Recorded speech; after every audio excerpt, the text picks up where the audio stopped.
Om Namo Bhagavate Vasudevaya. Om Namo Bhagavate Vasudevaya. Om Namo Bhagavate Vasudevaya. Narayanam Namaskritya Naram Chaiva Narottamam Devim Saraswatim Vyasam Tato Jayam Mudiraye. Before reciting the Srimad Bhagavatam, which is the very means of conquest, one should offer respectful obeisances unto the personality of Godhead Narayan, unto Nar Narayan Rishi, the supermost human being, unto Mother Saraswati, the goddess of learning, and unto Srila Vyasadeva, the author. Nashtaprayeshu abhadreshu nityam bhagavata sevaya bhagavate uttam shloke bhaktir bhavati naishtiki. By regular attendance in classes on the Bhagavatam and by rendering of service to the pure devotee, all that is troublesome to the heart is almost completely destroyed, and loving service unto the personality of Godhead, who is praised with transcendental songs, is established as an irrevocable fact. Namam Vishnupadaya Krishna Pristhaya Bhutale Srimate Bhaktivedanta Swamin iti namine Namaste Saraswate Deve Gauravani Pracharine Nirvishesha Shunyavadi Paschatya Deshatarine. Following are the translations by His Divine Grace A.C. Bhaktivedanta Swami Prabhupada on Srimad Bhagavatam, Canto-1, Chapter-1, titled Questions by the Sages.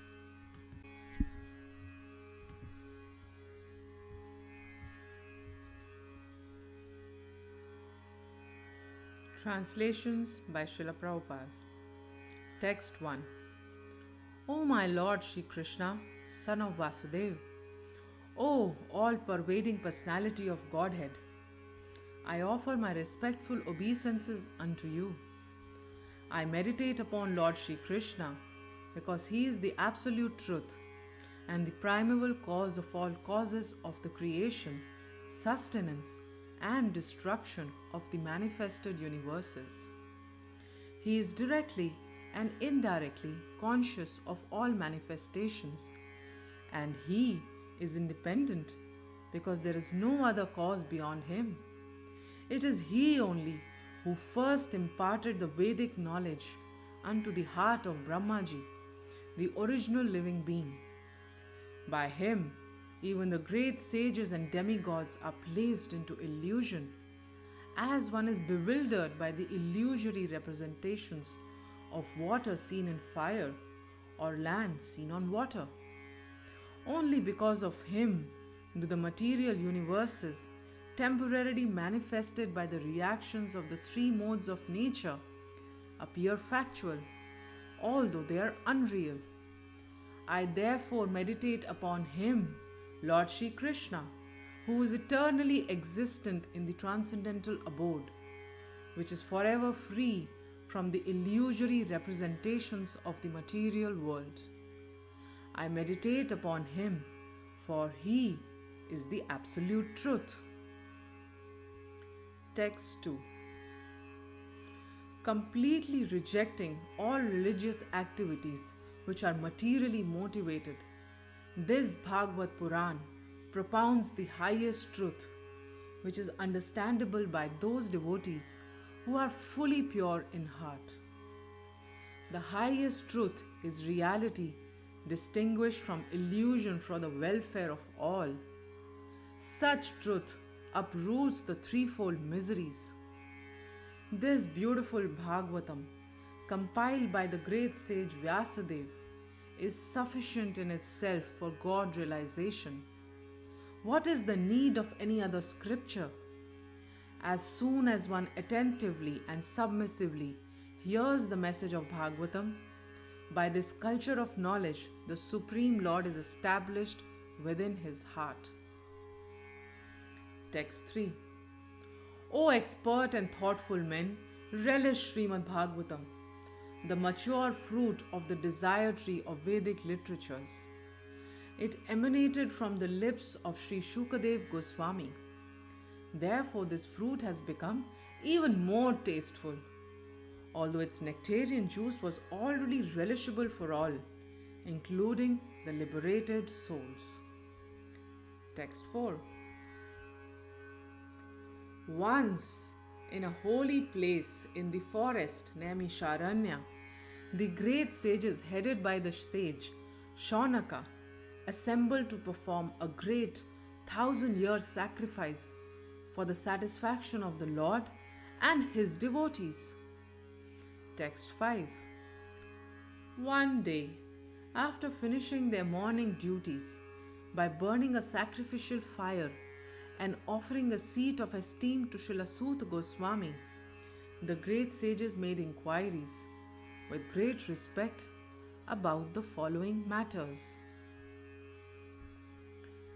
Text 6. The sages said, Respected Suta Goswami, you are completely free from all vice.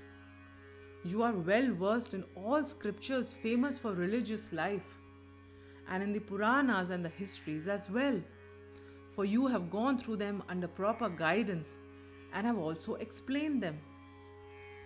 Text 7. Being the eldest learned Vedantist, O Suta Goswami, you are acquainted with the knowledge of Vyasadeva, who is the incarnation of Godhead, and you also know other sages who are fully versed in all kinds of physical and metaphysical knowledge. Text 8. And because you are submissive, your spiritual masters have endowed you with all the favors bestowed upon a gentle disciple. Therefore, you can tell us all that you have scientifically learned from them. Text 9. Please, therefore, being blessed with many years, explain to us in an easily understandable way what you have ascertained to be the absolute and ultimate good for the people in general. Text 10. O learned one, in this iron age of Kali, men almost always have but short lives. They are quarrelsome, lazy, misguided, unlucky, and above all, always disturbed. Text 11. There are many varieties of scriptures, and in all of them there are many prescribed duties, which can be learned only after many years of study in their various divisions.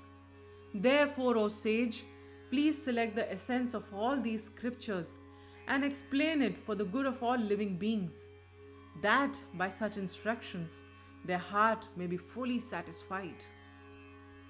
Text 12. All blessings upon you, O Suta Goswami. You know for what purpose the personality of Godhead appeared in the womb of Devaki as the son of Vasudeva. Text 13. O Suta Goswami, we are eager to learn about the personality of Godhead and his incarnations. Please explain to us those teachings imparted by previous masters, for one is uplifted both by speaking them and by learning them. Text 14. Living beings who are entangled in the complicated meshes of birth and death can be freed immediately by even unconsciously chanting the holy name of Krishna, which is feared by fear personified. Text 15. O Suta, those great sages who have completely taken shelter of the lotus feet of the Lord can at once sanctify those who come in touch with them, whereas the waters of the Ganges can sanctify only after prolonged use. Text 16. Who is there desiring deliverance from the vices of the age of quarrel, who is not willing to hear the virtuous glories of the Lord? Text 17. His transcendental acts are magnificent and gracious, and great learned sages like Narad sing of them.